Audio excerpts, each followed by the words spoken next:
बघा काय करायचं, डेफिनेशन जे आहे ना मागच्या लिहून टाकायचं.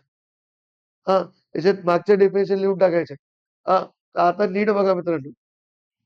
सगळ्यात पहिले एक्झाम्पल्स ऑफ इन्स्ट्रुमेंट यूज्ड याच्यात व्हर्नियर कॅलिपर आणि मायक्रोमीटर स्क्रू गेज वापरतात. याच्यात गो नो गो गेजेस वापरतात.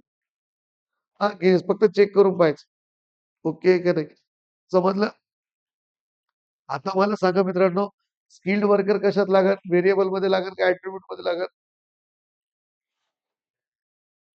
हां, कशात लागल स्किल्ड वर्कर? व्हेरिएबलमध्ये. कशात लागल? व्हेरिएबलमध्ये. लक्ष दे. हां, तर इकडे बघा skilled worker, skilled operator are needed. काहून? कारण की व्हर्नियर कॅलिपर हे अनस्किल्ड लोकांना वापरता येतं का? नाही. अनस्किल्ड लोकांना वापरता येतं का? नाही. तर स्किल्ड वर्कर लागते. हां, इथं unskilled operator can be used. कुठं? ॲट्रिब्यूटमध्ये. समजलं? नंतर आता मला सांगा, कुणाचं इन्स्पेक्शन फास्ट होईल? ॲट्रिब्यूटचं होईल का व्हेरिएबलचं? ॲट्रिब्यूटचं फास्ट होईल. Very good. हां, ॲट्रिब्यूटचं इन्स्पेक्शन फास्ट होईल. डिफरन्स हा पाठ करत नसते. हा IQ हा अंडरस्टँडिंग सब्जेक्ट. जर तुम्ही समजून घेतला, तरच तुम्ही 50 प्लस मार्क घेऊ शकता. तिकडे बघा मित्रांनो. काय आहे? पुढचं काय आहे? इन्स्पेक्शन. हां, इन्स्पेक्शन हे व्हेरिएबलचं स्लो राहील आणि ॲट्रिब्यूटचं काय राहील? फास्ट राहील. कारण की फक्त टाकून पाहायचं. ओके का नाही ओके. हां, नंतर बघा मित्रांनो, हां, कॉस्ट. आता मला सांगा कॉस्ट कोणाची जास्त राहील? ॲट्रिब्यूटची जास्त राहील का व्हेरिएबलची जास्त राहील? व्हेरिएबलची जास्त राहील. कारण की व्हर्नियर कॅलिपर ते वापरावं लागतं. हा डिफरन्स. त्याची cost is hi, cost is low. मला सांगा मित्रांनो, हां, पहिला पॉइंट नाही लिहिलं चालतं. पहिल्या पॉइंटला डेफिनिशन लिहून टाका. हां, नंतर मला सांगा मित्रांनो, रिझल्ट रिझल्ट आता हे बघा मी सांगतो. Result of measurement are exact size of the job. ह्याच्यात एक्झॅक्ट साइज भेटेल तुम्हाला व्हेरिएबलमध्ये 25.50 mm. पण इथं काय भेटेल तुम्हाला फक्त results of measurement are in the good, bad form. Good आणि बॅड एवढंच लिहायचं. Okay, not okay. लक्षात. हां, नंतर हे झालं. Cost of instrument used for inspection. ॲट्रिब्यूटमध्ये कमी खर्चात होतं. व्हेरिएबलमध्ये जास्त लागतं. इन्स्ट्रुमेंटची कॉस्ट बरं. इन्स्ट्रुमेंटची कॉस्ट. नंतर एक्झाम्पल तर सांगितले मित्रांनो. कंट्रोल आता हे सगळ्यात महत्वाचं आहे. व्हेरिएबलमध्ये एक्स बार आर चार्ट वापरते. हे सगळ्यात महत्वाचं आहे. हे ज्यावेळेस तुम्हाला 6-6 मार्काचे प्रॉब्लेम येते मित्रांनो, त्यावेळेस तुम्हाला कोणत्या टाइपचा चार्ट आहे हे स्वतः ओळखावं लागतं. आणि नंतर प्रॉब्लेम सॉल्व्ह. पण जर चार्ट ओळखण्यात जर तुमचा गोल झाला, तर तिथले 6 पैकी 0 पकडून घ्यायचे. म्हणजे पूर्ण टाईमपास.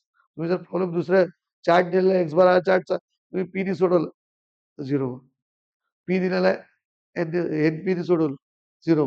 सीने सोडवलं 0. म्हणून इथं ते महत्वाचं आहे, की व्हेरिएबलमध्ये काय, व्हेरिएबल इन्स्पेक्शनमध्ये काय, कंट्रोल चार्ट कोणचे एक्स बार आर चार्ट. एक्स बार आर चार्ट. म्हणजे आता एक्स बार आर चार्टचा प्रॉब्लेम आला रे आला. काय करायचं मित्रांनो, तिथं असते डायमेन्शन्स दिलेले. तिथे काय दिलेले असते? डायमेन्शन. आलं का? तिथे डायमेन्शन दिलेले असते. 50 mm, 50 पॉइंट काहीतरी एम-एम डायमेन्शन एम-एम लावलेलं असतं. नाही युनिट लावलेलं असतं. हां, पण जर पी चार्ट, सी चार्टचा प्रॉब्लेम आला, तिथं डायमेन्शन दिलेले नसतात. तिथं असं दिलेलं असतं number of defect, number of defective. हां, इतके काहीतरी अजून पुढचं तर पुढे सांगेनच. मग व्हेरिएबलमध्ये कोणता येतो?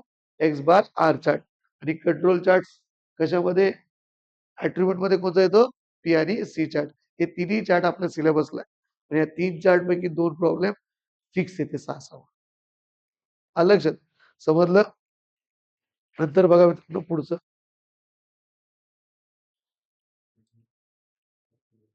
बघा मित्रांनो, inherent and assignable sources of variation हे 4.2 मध्ये सिलेबसला आहे. 4.1 आणि 4.2 आपला आज कंप्लीट होऊन जातो मित्रांनो. हां, बघा मित्रांनो, असाइनेबल कॉजेस आणि चान्स कॉजेस म्हणजे काय? Assignable cause is an identifiable a specific cause of variation in a given process or measurement. हां, असाइनेबल कॉज म्हणजे आयडेंटिफिएबल स्पेसिफिक कॉज. एवढं लक्षात ठेवायचं. म्हणजे तो दिसू शकतो, तो ओळखता येतो. हे पहा, म्हणजे काय माहिती का, हे असाइनेबल आणि चान्स कॉजेस म्हणजे काय, जर एखाद्या मशीनला काहीतरी झालं तर ते तुम्हाला ओळखता येतं, म्हणजे असाइनेबल कॉज. पण ते काय झालं हेच कळलं, पण किती दिवसापासून काही ना काही एरर होईल. एखादी मशीन अशी असती थोडंफार थोडंफार इनबॉर्न एरर असतं, पण ते आपल्याला लक्षातच येत नाही. त्याला म्हणायचं चान्स कॉज. त्याला काय म्हणायचं, चान्स कॉजेस. आणि असाइनेबल कॉजेस म्हणजे काय, जे एरर लगेच लक्षात येतं, जे लगेच लक्षात येतं त्याला काय म्हणायचं, असाइनेबल. हा, असाइनेबल. आणि चान्सला इनहरंट पण शब्द, इनहरंट म्हणजे इनबॉर्न. आतमधून ते मुळातच त्या मशीनची हे असते, ॲबिलिटी असते की थोडंफार एरर प्रोड्यूस करायची. ते लक्षातच येत नाही आपलं कुठून. त्याला म्हणायचं चान्स कॉजेस. तर काय याचं example, major variation in dimension of material defect और कॉमन मटेरियल डिफेक्ट. जर एकदम मेजर व्हेरिएशन आलं डायमेन्शन, तुम्हाला कळतं काही ना काही एरर. हा, मटेरियल मध्ये डिफेक्ट असतं, लगेच दिसतं तुम्हाला. लक्षात. चान्स मध्ये काय, chance causes. The chance causes are an inherent part of the process which are minor in level. Minor variation in size. एकदम कमी. हा, minor variation in tool finish. लवकर दिसत का हे? नाही. लक्षात. हा, आता असाइनेबल कॉजेस का होते? फॉल्टी रॉ मटेरियल मध्ये. जर कच्चा मालच चुकीचा आला, हा, फॉर एक्झाम्पल, दहावीला जर तुम्ही खूप कॉप्या करून मार्क घेऊन आले तर तुम्हाला पॉलिटेक्निकला काही सुधरत. आणि मग नंतर लवकरच टीसी काढून घरी जातात. हां, पण जर तुम्ही 10वीला चांगला अभ्यास करून आलेले असले, बिना कॉप्या मारून आलेले असले, हां, तर पुढे तुम्हाला सोपं जातं. म्हणजे कच्चा माल. कच्चा माल जर चांगला असला, तर प्रॉडक्ट बाहेर भारी पडतं. पण कच्चा मालच खराब असला, तर प्रॉडक्ट बाहेर भारी पडत नाही. हां, नंतर अनस्किल्ड लेबर. अनस्किल्ड लेबर मुळे पण व्हेरिएशन येऊ शकते. असाइनेबल कॉजेस होऊ शकते. नंतर फॉल्टी मेजरिंग सिस्टममध्ये सिस्टीम, त्याच्यामुळे पण असाइनेबल कॉजेस होऊ शकते. आणि नंतर चेंज ऑफ शिफ्ट. आता बघा मित्रांनो, तुम्ही इंडस्ट्रियल ट्रेनिंग केलेली, सगळे थर्ड इयरचे विद्यार्थी. हां, जर 8 तासाची शिफ्ट संपली, की काय करतो वर्कर, तसा त्याचा जॉब ज्या पोझिशनला आहे, भोगा वाजला, की त्याच पोझिशनला ठेवतो आणि जातो निघून. हां, मग लगेच दुसरा वर्कर येतो. दुसरा वर्कर सेम जॉब ऑपरेट करतो. त्यात काही ना काही एरर होण्याचे चान्सेस असते. ते पण असाइनेबल कॉज. समजलं? असाइनेबल कॉजेस का होते? हे कळालं का? आलं लक्षात. नंतर आता चान्स कॉजेस. तर चान्स कॉजेस सांगितलं मी तुम्हाला, इनबॉर्न असते and inherent part of the process which are minor level, कमी लेव्हलचे असतात. समजलं? नंतर आता याचा difference. Comparison between the chance causes and assignable causes. हे पहा, चान्स कॉजेस जे असते लेस इन मॅग्निट्यूड असते.